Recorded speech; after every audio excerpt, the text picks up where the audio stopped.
taruhan nggak, kalau nggak gue cekeknya nggak ada kan. Dia datang dengan sukarela, jadi aslinya yang pada dengan kalah sadar gitu ya. Iya, masalah dibuat sendiri. Iya. Pengen berhenti sendiri atau Allah paksa buat berhenti. Assalamualaikum, Ko Denis. Waalaikumsalam warahmatullahi wabarakatuh. Ko Denis, mohon izin apa kabar? Saya Camar dari One on One, terima kasih Terima sudah kasih, bergabung dengan terima One on kasih. One. Oke, ini lagi apa nih? Lagi sibuk nggak? Lagi santai aja ya? Baca-baca aja tadi. Oke, pemirsa, ini pertama kali saya ketemu sama Ko Denis yang katanya Ustadz Song Joong Ki. Masih santri. Masih santri. Bukan Aslinya Ustadz. asli Bogor apa gimana nih? Iya, darahnya aja Tionghoa, tapi Darahnya lahirnya Tionghoa. di Bogor.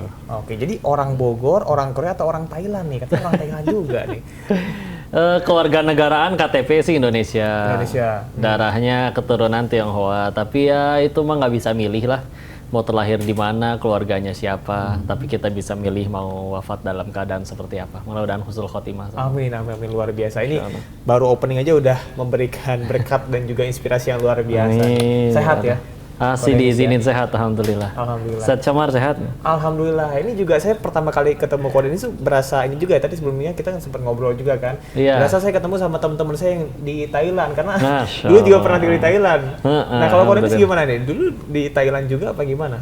Ya di Thailand waktu yang salah jalan lah dulu buka usaha. Salah jalan ya. Buka usaha yang perjudian. Jadi 3 tahun lebih lah di sana. Oke, 3 tahun 3 tahun di lebih. Thailand ya. Iya, itu pun sebetulnya kan bukan di Kung Thep-nya, bukan di ibu kotanya, tapi perbatasan antara Thailand sama Kamboja. Ya.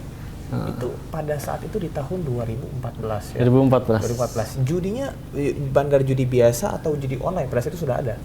Kita punya dua-duanya, tapi besaran di online. Oke, jadi judi Karena- online sudah ada dari 2014 udah marak artinya ya. Sebetulnya dari yang saya tahu ya, 2004 itu ganti Kapolri waktu itu Indonesia, jadi akhirnya ditutuplah semua perjudian yang offline, yang ada kasino yang datang secara fisik ya. Terus akhirnya kan di zaman itu juga warnet udah mulai banyak, akhirnya larilah ke online. Dan 2007, 2009 yang paling pertama ngajakin saya ke sana itu dia udah mulai dari 2009. Dan orang yang ikut dari 2010 ke bawah itu biasanya meroket dia. Dari yang contoh sendiri dari yang dia naik motor bebek sampai punya mobil sport gitulah. Kalau udah bukanya yang sekarang-sekarang itu ibarat yang mancing udah kebanyakan ikan segitu-gitunya. Iya. Jadi bahkan ada yang gagal atau bahkan sampai nggak balik modal dan lain-lain. Nah, terus akhirnya kalau buka di Indonesia itu capek kejar-kejaran. Nah, akhirnya mau nggak mau di sana buka ada tempat. Jadi kayak kita nebeng sama kasino-kasino fisik yang udah ada bangunannya di sana. Ya sewa ruangan kantornya. Nanti kayak bayar lah per bulannya berapa ibarat biaya sewa. Kalau suatu saat ada penyemeriksaan atau istilahnya digerebek, bisa diakui bahwa oh ini salah satu subunit kami, karena memang mereka yang buka fisik itu mereka punya izin untuk yang aman lah, legal untuk di situ. Oke, jadi memang ini masalah perjudian sudah dari dulu ya, dan Koko udah. akhirnya memilih jalan yang lain nih. Melihat Mudahan. sekarang nih, banyak sekali yang terjerat dan juga kecanduan judi online, bahkan nggak hanya mahasiswa, ibu rumah tangga sampai anggota DPR. Gimana nih melihatnya? Dulu waktu masih di sana itu kita bahkan netapin minimal orang untuk kalau buat main ya, orang nyebutnya deposit. Bahkan masih ada yang minimal itu 500.000, bahkan ada yang juga minimalnya di 100.000. Tapi ketika tadi yang buka judi online-nya tambah banyak, pemain segitu-gitunya nggak bertambah lah istilahnya. Mau nggak mau mereka nurunin minimal untuk mainnya, minimal deposit. Sampai akhirnya 10.000 pun mereka terima. 10.000 udah iya. bisa ya? Iya. Pasang slot ya? Iya, makanya kan kalau 10.000 itu kan yang punya kemampuan finansial 10.000 ya mohon maaf anak SMP. Dan itu memperluas rentangnya nggak hanya kalangan menengah ke atas, tapi juga menengah ke bawah juga bisa gitu ya? Iya, kalau dulu waktu misalkan masih 500.000 ya, si orang yang punya uang adem 500.000 bisa jadi penghasilan dia sebulan 20 juta, 30 juta. Jadi kalah 500 tuh bagi mereka mungkin masih ya nggak apa-apa Kecil lah gitu ya. kan. Kalaupun kalah juga nggak rugi banget gitu. Dan mereka biasanya punya kemampuan mengelola finansial yang lebih baik. Masalahnya kalau dia orang yang uang ademnya cuma 10.000-an, bisa jadi penghasilan sebulan mungkin 1.500.000 atau bahkan uang jajan dari sekolahnya, dari orang tuanya. Akhirnya ketika itu dipakai, belum tahu gimana caranya ngelola duit, ya itulah masalahnya berkembang dari situ. Dan akhirnya memang kalau bicara kecanduan kan sebetulnya banyak ya. Ada orang bilang kecanduan narkoba, kecanduan apa-apa. Cuman kalau kecanduan narkoba itu orang itu kan ada perasaan di mana saya kan belum pernah nyoba. Jadi nggak kebayang kecanduan tuh maksudnya kayak gimana. Tapi kalau bicara urusan duit, orang kan tiap hari berurusan dengan duit. Jadi dia sudah punya rasa rindu, kayaknya punya duit enak nih. Dan dengan peluang main judi ini saya punya peluang dapat uang lebih banyak sesegera mungkin. Ya kan, sehingga kerinduannya ada, keinginannya ada, akhirnya mulai ke situ. Ditambah ya tidak cukup yakin mungkin dengan janji Allah bahwa rezeki itu pasti dijamin. Kita, saya, Mas Camar, semua yang nonton dilarang mati sebelum semua rezeki yang dijanjiin Allah waktu kita masih di rahim ibu kita. Itu kalau kita belum terima semua nggak boleh mati kita. Allah tuh udah ngeplot masing-masing gitu ya rezeki ya. Oke, tidak boleh meragukan Allah. Nah, tentang judi online yang tadi udah disebutkan banyak sekali berbagai kalangan, dampaknya nih psikologis, ada yang bisa gila, ada yang sampai mencuri, artinya kriminalitas juga ikut bertambah dengan adanya judi online ini gitu. Gimana nih kok? Ya makanya ini jalan yang saya pilih setelah berhenti dari sana ya, karena anggaplah misalkan berhenti dari sana terus datang ke kawan-kawan yang masih di sana, bahkan mohon maaf menodongkan senjata gitu, berhenti nggak lu dari bisnis kayak ginian. Kalau emang mereka yang nggak mau berhenti ya mereka nggak akan berhenti. Saya pulang dia berangkat lagi judi lagi atau buka usaha yang sama lagi. Tapi kan kalau misalkan kayak gini jalan dakwah, kalau jadi jalan wasilah Allah turunin hidayah, bolak-balikin hati, ya udah bismillah, bisa berhenti sendiri, Allah yang bolak-balikin. Karena sepertinya sejatinya sebetulnya selagi judulnya dunia ya, memang masih bisa bosen ketika akhirnya dia mungkin belum pernah ngerasain dapat uang besar, baik dari sudut pandang pemain maupun jadi bandarnya. Ketika akhirnya ngerasain uang besar, tapi kalau dirasa uang sebesar itu dia terima setiap hari, ya pasti akan ada titik jenuhnya. Ibarat kayak kita doyan makan nasi goreng. Nasi goreng yang sama disajikan selama setahun penuh, sehari 3 kali, pasti bosen. Pasti mual juga. Nah, ketika akhirnya misalnya dia dapat, besar ya, dapat 80 juta, tapi terima coba 80 juta itu per hari. Lama-lama kesenangannya akan berkurang. Ketika kesenangan berkurang akan, ya itulah rakusnya manusia. Ini menarik. Apakah artinya Allah juga cabut kenikmatan kita untuk mendapatkan uang itu? Mungkin bagi orang yang sangat berusaha, punya uang 80 juta, kayak wah luar biasa. Tapi ketika itu kan kita merasa biasa aja, bahkan bosan. Pernah nggak sih kok merasa hidup tuh hampa? Iya, awalnya kayak begitu. Awalnya justru itu titik balik.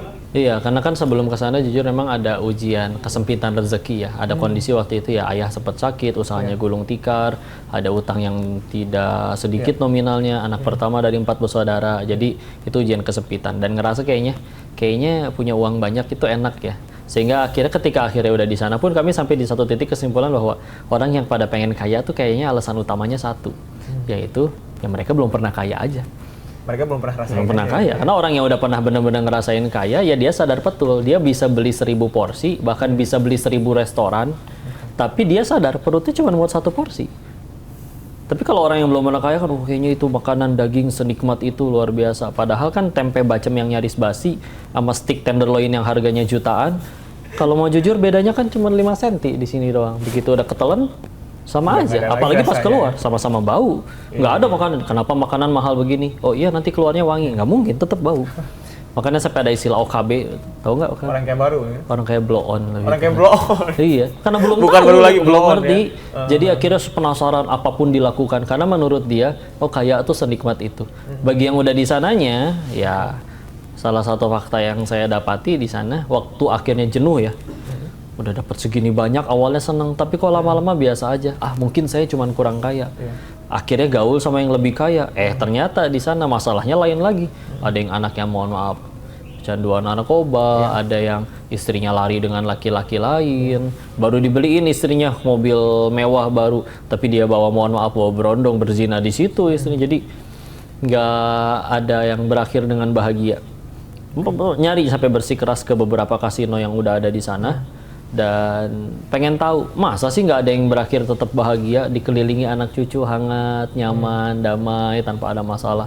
Yang ditemuin malah, ini kemana pendiri kasino yang ini? Oh, dia udah mati kena HIV AIDS.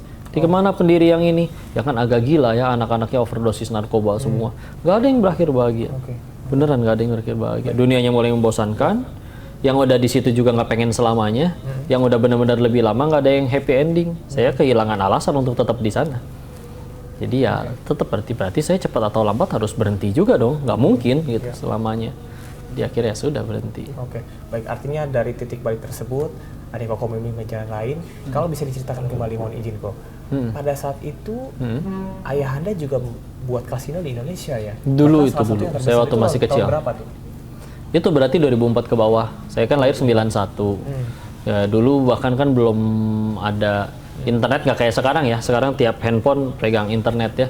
Jadi semuanya ya serba via telepon, taruhannya pun mungkin lebih ke ya sepak bola. Tapi ya sudah ada, jaringannya sudah ada. Atau kalau mau dibuat tempatnya ada yang nyediain tempat entah di parkirannya, entah di garasinya atau di rumah salah satu orang yang mau sponsorinnya, mereka taruhanlah di situ bawa uang cash, kartu dan lain-lain.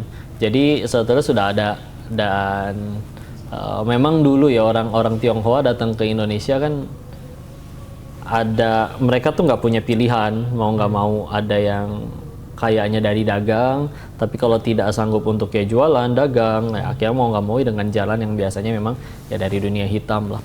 Akhirnya dari seperti itu. Nah akhirnya nggak sedikit ya akhirnya tergelincir kepada hal-hal kayak gitu. Dan memang tapi berhenti ya. Satu hal selain bukan hanya karena waktu itu ditutup karena ganti Kapolri, juga memang waktu itu adik perempuan yang bungsu lahir, jadi kayak punya alasan untuk wah nggak mau lagi deh, karena biar gimana kan anak. Jadi gitulah. Ya, selalu ada jalan Tuhan ya untuk menyediakan hambanya. Nah, judi online yang sempat Koko sebutkan juga bahwasanya sudah terstruktur sistematis. Sudah diatur bahwa mereka tuh sebetulnya akan kalah gitu. Mereka hanya dikasih untung aja untuk beberapa saat, tapi pada akhirnya ya akan sengsara gitu. Gimana tuh? Sistematisasinya itu seperti apa kok? Sebetulnya tanpa kita ngerti sistem IT-nya, nggak ngerti codingnya, dari secara akal juga kita bisa mikir sih. Itu kan si bandar kan, web judi kan nggak tiba-tiba ada dong. Nggak mungkin dibikin oleh jin dong. Ya sih orang manusia juga kan. Nah selagi dia manusia berarti punya nafsu juga dong. Dia pengen beliin siapanya, orang yang dia sayang ya, dia pengen beli ini itu, dia pengen punya banyak duit juga. Maka, tapi dia punya mungkin sumber daya yang lebih besar atau kecerdasan yang lebih tinggi, dia mikir, gimana ya caranya supaya saya selalu untung, saya selalu menang. Ya itulah yang dibikin web judi. Dengan sambil menawarkan, oke mungkin orang lain bisa menang. Tapi kalau dari 10 pemain 2 kalah 8 menang, mohon maaf kebalik, 8 kalah 2, 8 yang 8-nya kalah, yang menang cuma 2 orang. Berarti kan sebetulnya si bandar itu nggak pernah kalah. Itu yang menang gimana? Kan ada dari yang kalah pemain-pemain lain untuk ke dia. Dan si yang kalah ini sebelumnya merasa ya pasti gue yang menang gitu. Selalu gitu. Dia suka ngerasa kayak nggak usah gue main judi ya. Dulu kalau misalkan ada syuting, kalau ada inget dulu di TV itu suka ada kayak berhadiah ya, kirim kupon undian. Se-Indonesia juaranya cuma 1. Tapi tetap aja ngerasa siapa tahu, siapa tahu ya kan. Adu nasib gitu ya. Iya, akhirnya kayak begitulah, akhirnya kecemplung dia. Oke, baik. Kok ini berbicara tentang judi online yang tadi ya sangat masif ya, bahkan sampai sekarang gitu. Nah, kok ada nggak sih hal-hal yang menjadi krusial yang perlu diketahui oleh masyarakat sekarang gitu, terutama yang sudah kecanduan judi online?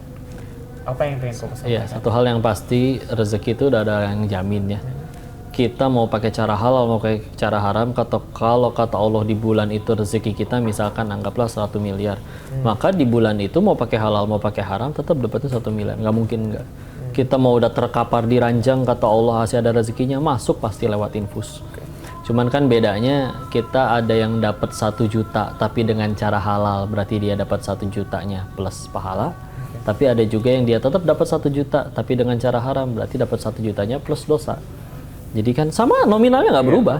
Bukan jangan berarti kalau misalkan saya saya jualan narkoba nih, saya main judi nih. Iya dapat nominalnya. Kalau Allah izinnya yang ketelan oleh perut kamu itu cuma 10.000, ya sisanya gampang. Anaknya belajar nyetir nabrak ke. Akhirnya harus buat rezeki bengkel, bukan rezeki dianya. Titipan semuanya sebentar. Yang jadi rezeki manusia kan cuma 3. Yang kemakan jadi kotoran, yang dikenakan jadi usang, dan yang diinfakkan di jalan Allah. Maka udah yakin aja rezeki kita itu Di Allah, bukan di Dewa Zeus, apalagi di bandar slot, jadi nggak mungkin ada di mereka. Dan semua yang tadi disampaikan itu pilihan yang bisa kita kendalikan ya. Bisa banget. Memilih Kan nggak jalan ada baik kan atau yang setiap kali pengen taruhan, saya nggak mau judi tiba-tiba bandar judinya ngirim tukang pukul gitu, nyekek anak kita, taruhan nggak, kalau nggak gue cekek nih, nggak ada kan. Dia datang dengan sukarela, jadi aslinya yang pada dengan kalah sadar juga, gitu ya. Iya, masalah dibuat sendiri. Iya. Gimana caranya berhenti? Berhenti, jangan depo, selesai udah. Iya. Karena kalau kecuali setiap kali kita berhenti main, tadi dikirimin tukang pukul buat ngancem anak dan istri kita. Tapi kan enggak. Iya. Datang dia dengan sendiri. Menang juga dibayar lagi kalau misalkan dia menang. Iya. Oke, baik. Artinya jangan pernah memulai juga ya. Jangan pernah memulai. Oke, setelah ini kita akan bahas juga tentang bagaimana tidak hanya menjaga diri kita, tapi juga menjaga orang-orang di sekeliling kita. Siap. Anak-anak kita, teman-teman kita, saudara kita, dan lain sebagainya. Setelah ini tetap di One on One. Nah, sekarang kita pindah ke rooftop ya, ke kolam ya Bu ya. Iya. Ini lagi liburan apa gimana nih? Alhamdulillah ini qadarullah juga emang lagi sama keluarga di hotel ini. Oke. Koko sekarang punya anak berapa? Masih belum, mohon doanya. Masih ikhtiar, pejuang garis 2. Benar. Oke. Koko dari tahun 2014 tadi Koko cerita ya seperti Thailand segala macam. Kemudian sekarang memulai hidup yang baru, menginspirasi banyak orang gitu kok. Kalau kita berbicara tentang judi online yang dampaknya luar biasa ya kok ya. Dampaknya secara masif gitu. Gimana sih cara kita melindungi orang-orang di sekitar kita? Bukan cuma diri kita doang yang diwati-wati, tapi juga teman-teman kita, orang tua kita, anak kita. Masya Allah, ya Masya Allah. Jadi yang paling pertama ya kita mesti punya pegangan sih. Yakin ke Allahnya, dekat sama Allahnya, yang dengan itu tuh bismillah. Orang tuh kan sebetulnya panik, gelisah karena dia nggak tahu mesti ngapain. Sesederhana kalau kita nggak tahu ruangan itu isinya apa, kita takut kalau mau masuk sana. Padahal kalau kita udah tahu ternyata isinya kosong, ya udah tenang-tenang aja. Nah, orang itu nggak tahu, saya kalau nggak punya duit gimana ya, nanti saya nggak punya jodoh gimana ya, saya nanti nggak punya kerjaan gimana ya. Nah sebetulnya kan Islam itu sudah punya solusi atas semua permasalahan. Tapi masalahnya orang nggak mau nyari tahu tentang itu. Jadi ya sudah, kita bismillah, dekat dengan Allahnya, yakin dengan Allahnya, sampai akhirnya itu efek sampingnya nanti akan bikin kita juga tambah dekat sama Allah. Akhirnya yang timbul tenang. Dengan tenang itu akhirnya kita nyikapin segala macam tuh nggak panikan, nggak gelisah, nggak gerasa gerusuk, nggak serakah. Dengan itu akhirnya kita juga insya Allah dunianya juga ngikutin. Karena kitanya jujur, orang akhirnya jadi percaya. Kita sendiri kalau jadi bos kan, kita ketika harus ngasih amanah kepada orang untuk pemilik cabang baru, pasti milihnya yang jujur, bukan yang pinter tapi nggak jujur. Meskipun yang jujur ini bisa jadi nggak sepinter yang licik, ya kan? Nah ketika akhirnya kita jujur, lurus, yakin rezeki tangan Allah, akhirnya dunia ngikutin, ada yang ngasih amanah, ada yang ngasih kepercayaan. Ketika orang udah percaya, oh itu kan kriteria diri yang paling mahal. Secerdas apapun kita nggak punya kejujuran, siapa orang mau percaya sama kita? Ketika akhirnya kita udah kayak gitu, kita juga jadi teladan kan insya Allah. Ngelihat bahwa, oh ngapain saya jauh-jauh ke sana, harus nggak ikut judi, harus ngapa-ngapain. Ayah saya aja udah sukses dengan cara jujur, dia tetap bisa bahagia. Oke, mungkin bukan konglomerat, tapi kayaknya ada konglomerat yang stres. Ayah saya tenang. Sehingga itu akhirnya kan tanpa tidak sengaja, tanpa langsung kan itu jadi kayak dakwah dengan tindakan kita. Orang ngelihat akhirnya, oh ada tuh yang bisa berhasil dengan cara itu, dengan hidup lebih enak, tenang. Rezeki itu bukan sedikit atau banyak, tapi berkah atau enggaknya gitu ya. Berkah atau enggak, dan yang paling penting tadi kan, rezeki itu kita tinggal mau ngelihatnya dari sudut pandang apa. Kalau sekedar banyak-banyakan mah, ya orang yang pada jadi penjahat atau bahkan jadi pencuri sekalipun, tapi ternyata terbukti ya, nggak ada yang berakhir dengan bahagia. Kepahitannya pasti ada. Sedangkan orang yang bismillah, ketika dia dapat rezeki, oke mungkin nggak sebanyak yang nyuri, tapi kan tadi kalau udah bicaranya berkah, pasti cukup. Kalau sudah tidak berkah, banyak juga belum tentu cukup. Makanya meskipun udah punya banyak, tapi karena nggak pernah cukup, mau nggak mau dia nyolong lagi dari rakyatnya atau seperti apapun. Tapi kalau misalkan ternyata udah berkah, Allah yang bikin di hatinya nggak tertarik tuh kepada ya nggak apa-apa, nggak punya mobil mewah juga nggak apa-apa. Dan akhirnya hidupnya sibuknya untuk jadi kebaikan bagi orang lain atau jadi manfaat. Jadi bahkan pola pikirnya udah berubah, bukan bertanya apa aku sudah bahagia, tapi sudah berapa orang yang kubahagiakan, udah lebih enak. Iya. Tentang judi online, dan kita juga perlu mawas diri artinya ya, supaya jangan sampai gitu ada pada fase tersebut gitu. Iya. Mungkin berbicara lebih panjang lagi nih kok, masa depan seorang penjudi, apa sih bahayanya menggunakan uang haram gitu kok, apalagi kecanduan judi online itu apa sih bahayanya? Ya kalau haram tentu Allah nggak ridho ya. Kalau udah berkah ya ibadah yang tidak diterima. Dan sebetulnya kan yang paling bahaya dari dosa itu sebetulnya bukan azabnya Mas Camat. Orang bikin dosa dapat azab, sejatinya itu pertolongan. Lumayan gugurin dosa daripada dibalasnya nanti setelah meninggal. Lebih repot lagi. Nah yang paling bahaya dari dosa itu adalah bukan azabnya, tapi Allah biarkan dia tergelincir kepada dosa lainnya tanpa ada perasaan bersalah, sehingga akhirnya terulang lagi. Dan kalau nggak diizinin untuk dapat penggugur di dunia, wah itu dia kayak nabung kuota siksaan aja, dan akan tersiksa terus dengan akhirnya dia segala macam. Pernah ada ya izin, dia bapak-bapak punya ratusan miliar, putrinya nikah sama laki-laki, nah si mantunya ini dimodalin 2 miliar. Putrinya akhirnya cerai sama si mantunya itu. Nah si mantunya akhirnya dia cerai, nggak ngebalikin modal 2 miliar punya mertuanya. Itu si mertuanya yang punya ratusan miliar, stres tuh nyampe di opname. Dia sibuk mikirin yang 2 miliar nggak dibalikin, padahal di rekeningnya masih ada ratusan miliar yang lain. Kan lucu. Bikin kita akhirnya jadi kayak, karena sesuatu yang tidak ada, yang padahal cuma sedikit, ngelupain nikmat Allah yang lain sampai akhirnya nyiksa diri. Sedangkan kan sebetulnya kalau misalkan kita udah mau mensyukuri apa yang ada, udah bismillah. Lagian, tapi juga bukan berarti ya udah kita sholat aja, ruku, sujud tanpa kerja, enggak juga. Sahabat juga pengennya gitu, tapi ternyata ada yang nguasain bisnis, ada yang nguasain medan perang. Semuanya yang penting jadi amal soleh. Viral boleh, tapi popularitas cuman alat untuk kenalin Allah ke banyak orang. Kita meninggal nggak ditanya followernya berapa, tapi ditanya kamu ngajarin apa ke follower kamu. Dunia akhirat balance gitu ya. Iya. Pintu surga 8, tapi nggak ada pintu surga bagi yang centang biru kan nggak ada, tetap aja. Nggak harus verified ya buat masuk surga ya.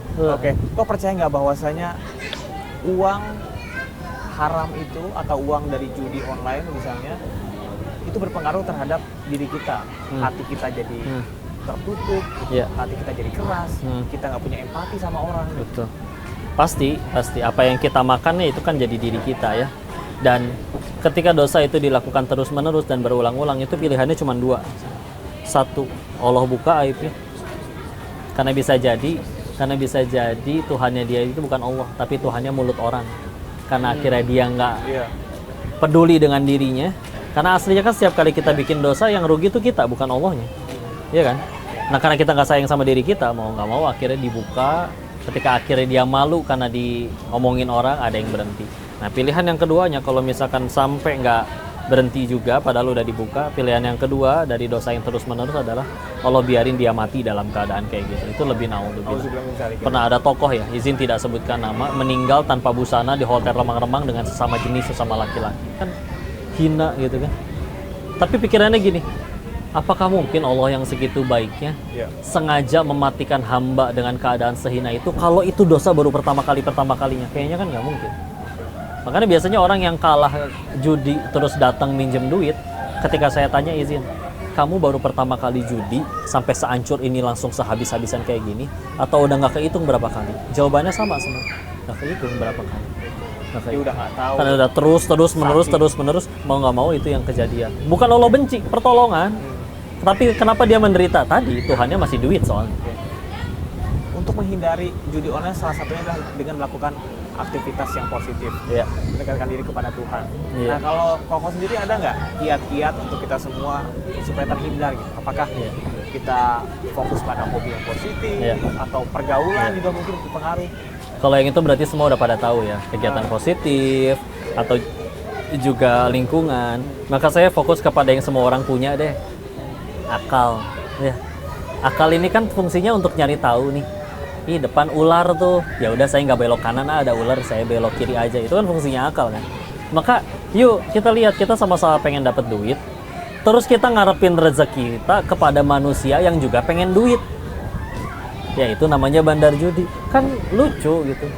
Dia bikin web judi kan tujuannya pengen dapat duit dari si pemain yang kalah. Gak mungkin terus dia cuma-cuma ya. Kalau memang, apakah kita senaif itu berpikir bahwa semua bandar judi itu adalah orang yang tulus ikhlas bagiin duit kepada semua pemainnya gitu dengan dikasih menang?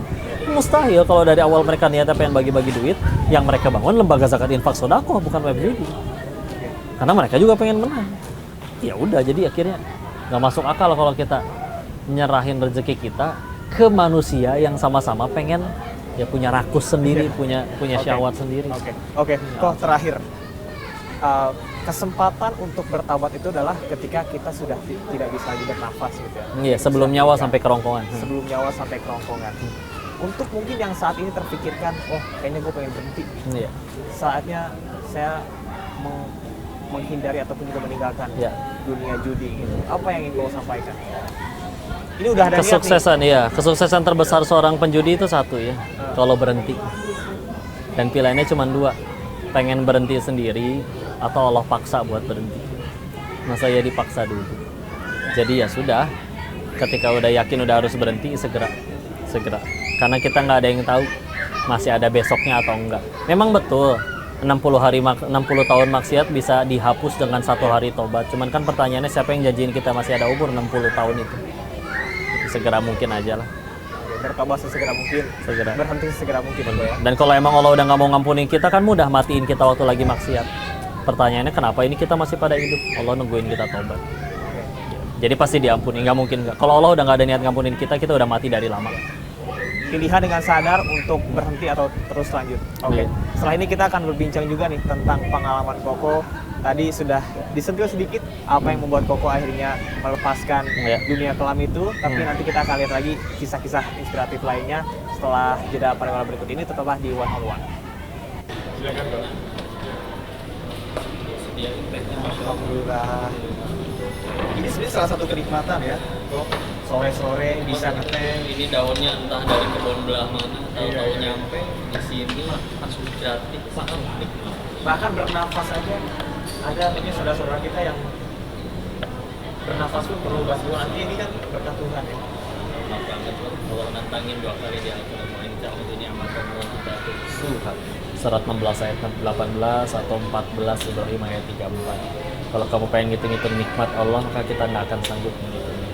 Ditegasin di Al-Kahfi 109-nya, kalau itu semuanya kalimat Allah dan seluruh nikmat pengen ditulisin, bahkan kalau seluruh samudra jadi tinta buat nulisin semuanya, sampai kering itu samudra, bahkan didatengin dengan jumlah yang sama, nggak akan pernah cukup. Kitanya aja kali yang kufur. Kita dulu. Izin ya, si panas, hati-hati.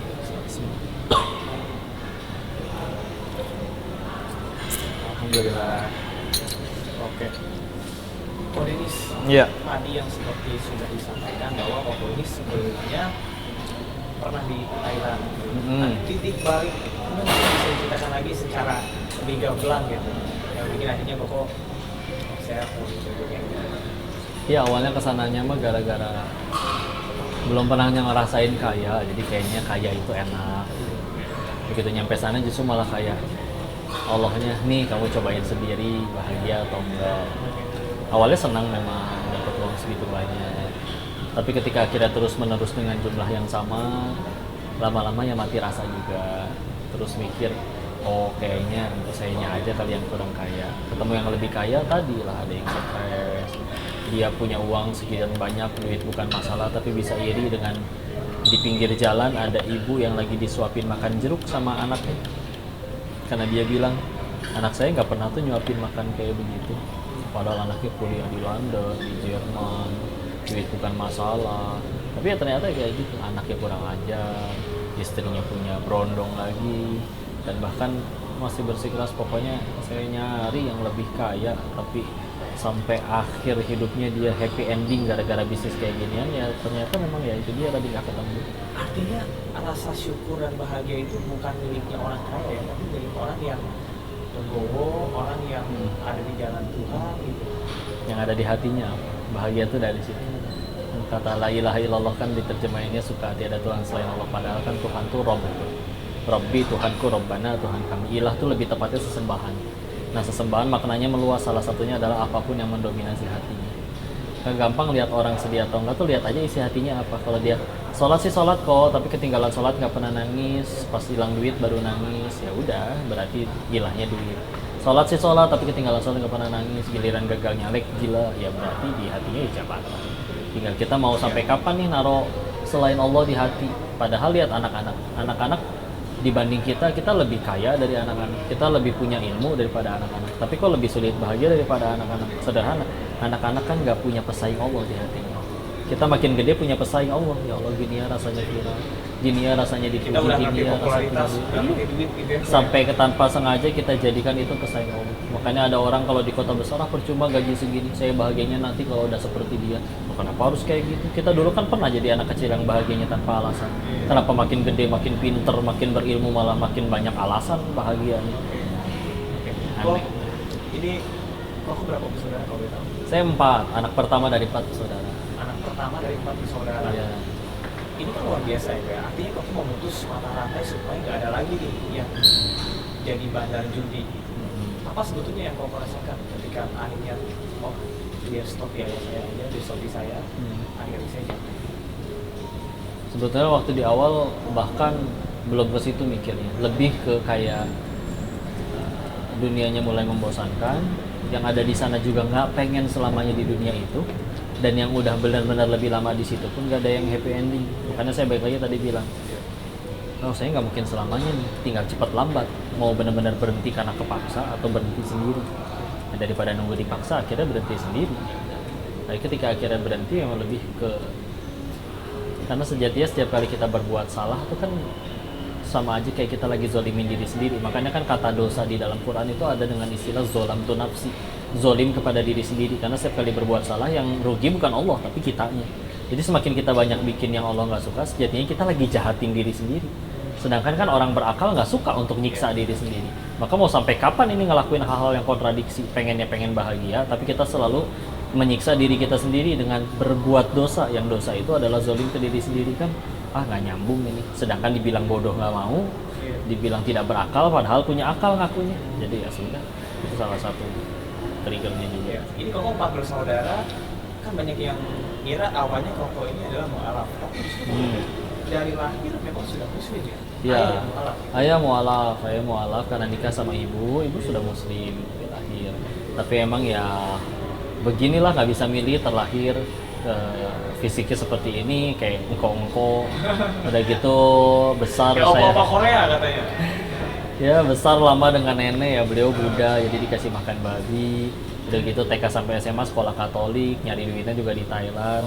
Tahu-tahu ngaji kan memang ya mungkin kalau kata orang mungkin jomplang ya kaget. Tapi ya waktu pulang juga saya tanya, saya harus syahadat lagi nggak? Setelah diceritain, kalau latar belakangnya kayak gitu sih nggak harus, tinggal tobat aja yang benar. Bismillah. Alhamdulillah ya, dari lahir. Ini kan koko artinya diverse sekali ya. Sekolah Katolik, kemudian dibesarkan dalam lingkungan Buddha. Apa yang koko rasakan sampai dengan saat ini bisa membantu orang, menginspirasi orang-orang dengan dakwahnya koko? Dulu justru awalnya itu untuk kepentingan Pendalaman Islam itu seperti apa? ya, awalnya untuk kepentingan diri sendiri juga. Saya mikir kayak gini ya Allah, ini orang-orang pada bisa nggak ya ke surga? Saya yakin bisa. Kenapa? Saya yakin mereka nggak punya dosa sebanyak saya soalnya. Sedangkan saya dengan dosa sebanyak itu mati bakal, tapi ke surga pengen. Terus mau ke surga pakai cara apa gitu kan? Kalau tidak ngaji lebih banyak, belajar lebih banyak, menghafal lebih banyak, menyampaikan lebih banyak.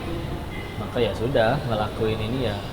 Ya mungkin kalau di luar sana ada yang berceramah, berdakwah, terus mengharap pahala dari Allah, ya itu mah mereka. Kalau saya yang banyak dosa gini, diizinin untuk jadi penggugur dosa aja udah alhamdulillah banget, apalagi jadi pahala. Ya, nebus kesalahan yang ada sih, dan lebih biar lebih tenang juga, dan sekaligus untuk jadi rem. Karena dulu ajakan untuk balik lagi jelas banyak, apalagi dulu ya. Oh, ajakan untuk akhirnya terjun lagi. Iya, gitu terjun ya? lagi, bahkan memberikan posisi yang sama tanpa harus godaannya mulai lagi tuh. dari nol ya. Apalagi kondisi waktu itu sempat diuji untuk harta haramnya diambil lagi semua, sempat ada kondisi jualan kaos kaki dulu di trotoar, di CFD, naik motor jadi kurir ekspedisi nganterin paket 67 paket, seharian keliling-keliling ngepakin pintu orang. Ajakan balik lagi. Cuman kan ketika udah ngaji tuh jadi kayak siang tadi baru bicara jangan, masa malamnya ngelakuin hal yang kita bilang jangan tadi, apakah saya semunafik itu? Kan seenggaknya punya rem, daripada kalau nggak berdakwah jadi nggak punya rem. Artinya ketika koko berdakwah untuk orang lain, rasa-rasanya koko berdakwah untuk diri sendiri juga ya? Memang aslinya setiap kali kita berbuat baik, kebaikannya balik lagi ke kita sebetulnya. Dan enaknya dakwah itu kan kita bicara agama ya, kita bicara tentang misalkan bisnis. Menurut saya benar, menurut Mas Samar belum tentu, karena standarnya akal manusia bisa salah. Tapi kalau misalkan kita bicaranya tentang ya kebenaran, contoh orang Islam wajib sholat loh, siapapun dari kiai sampai tukang mabuk aja nggak berani ngebantah. Itu tugas kita cuma mastiin yang kita sampaikan benar. Kalau bisa sebelum nyampein kita juga udah amalin, terus sisanya niatnya ikhlas aja lillahi ta'ala. Karena kapan acara ini baru sukses? Bukan ketika rame yang nonton, tapi ketika yang bicaranya ini ikhlas lillahi ta'ala. Selagi ikhlas, yang nonton cuma satu, Allah bisa jadikan itu pahala yang diterima, aman. Niat salah, mau yang nonton jutaan orang, tapi niat salah nggak jadi pahala di sisi Allah, rugi. Ngomong udah capek, berangkat udah capek, tapi nggak jadi pahala di sisi Allah, berarti meninggal bawa apa? Kok berbicara tentang dakwah yang kau lakukan, ya ternyata tidak hanya seorang diri bersama dengan sang istri ya kok ya. Iya. Dan tidak hanya di dalam negeri tapi juga di luar negeri, bisa cerita? Iya. Sebetulnya kita nggak pilih ya mau di mana aja. Begitu ada ajakan yang namanya ada ajakan ngaji, kita santri banyak dosa. Tahu-tahu ada yang ngajak ngaji, masa ya ditolak. Jadi ya udah berangkat. Ya, tugas kita cuma terus lurusin niat. Makanya mumpung ini juga kalau ada yang lihat, kalau pengen negasin, kalau ada yang ngajak ke Denis ngaji, terus kadang suka ada yang nanya tarif, jawabannya sama gratis, nggak ada biayanya. Oh di luar sana ada yang Ini yang menjadi pertanyaan juga, tapi saya nggak enak awalnya tanya. Iya. Artinya ketika ada yang bertanya tarif sama Koko mungkin jawab gratis. Ya, nanya ke ade yang megang jadwal, ada admin juga sama gratis. Masalah mereka mau ngasih urusan dia. Tapi pokoknya saya nggak akan pernah nyebut angka, gratis saja.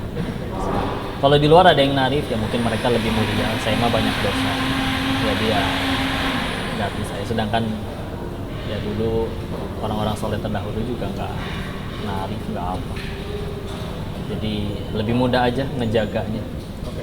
Tapi misalnya secara logika orang awam, wah saya punya popularitas, terus juga banyak yang bilang Koko juga rupawan juga gitu. Nah, Bagaimana caranya Koko untuk bisa tetap ada di jalan yang lurus gitu?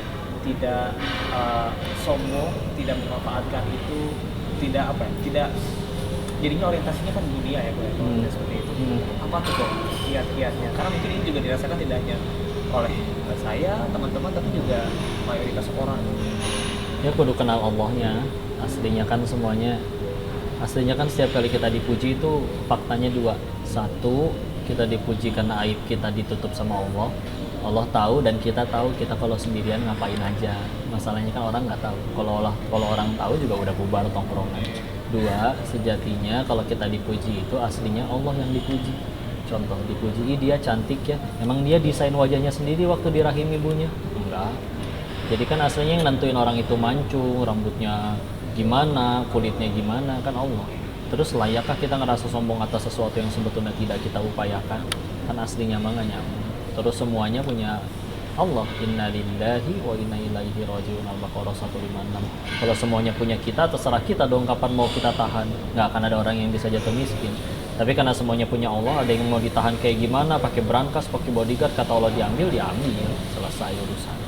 Ya, berarti kan itu bukti bahwa jangankan yang di saldo kita, yang nempel sama badan kita aja, kalau kata Allah harus pulang, pulang duluan, itu tangan lepas kayak atau gimana.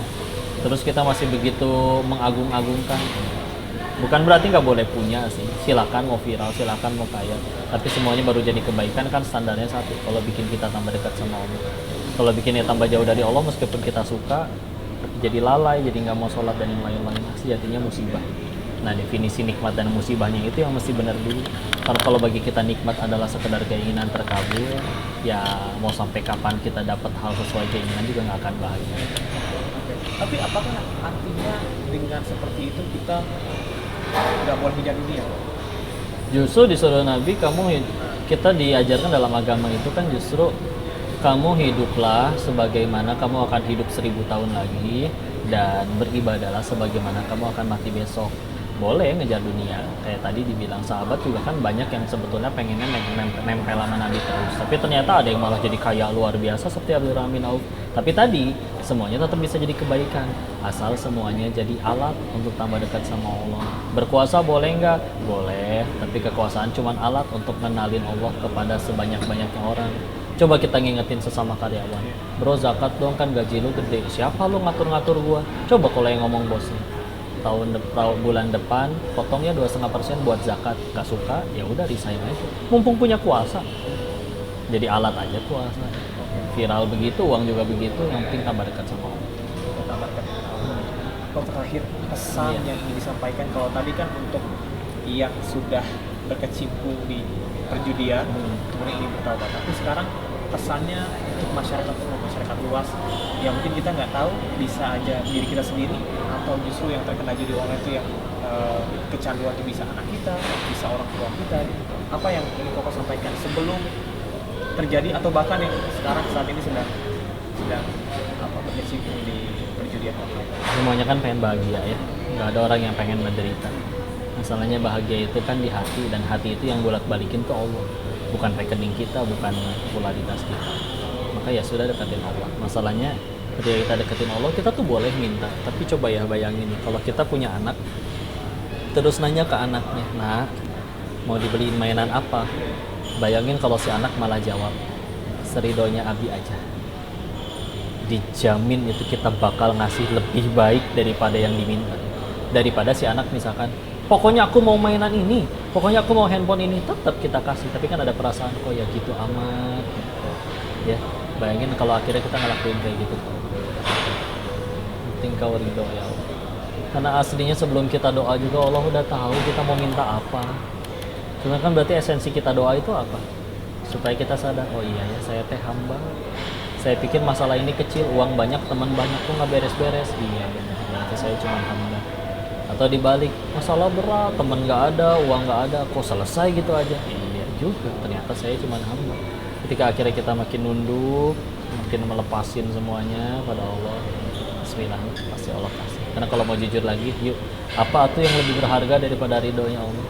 Suruh pilih semua hal yang ada di dunia, kamu punya semua, tapi Allah nggak ridho, repot nanti. Tapi kalau misalnya kita nggak punya segala-galanya, cuman Allah udah janji satu aja, sediakan tempat terbaik untukmu kelak di surga. Wah, mangga ya Allah, silahkan mau diapain aja. Kitanya kali yang belum ngejar Allah, makanya semua serba sempit. Kenikmatan itu berasal dari hati ya.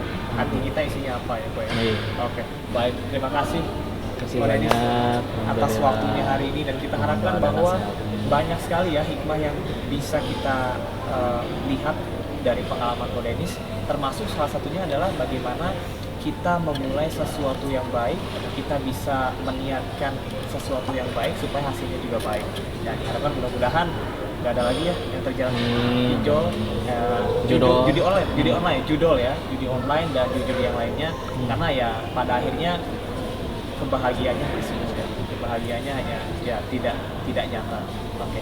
Dan pemirsa, tidak tadi perbincangan kami bersama dengan Ko Dennis Lim sebagai mantan bandar judi, dan kita harapkan bahwa kisah ini betul-betul bisa menginspirasi, karena sekali lagi judi online itu iming-iming kebahagiaannya adalah fana, dan tentunya banyak sekali hal-hal negatif yang didapat dari bermain judi online. Saya Samar Hera pamit, sampai jumpa di one on one selanjutnya. Wah, terima kasih. Masya Allah.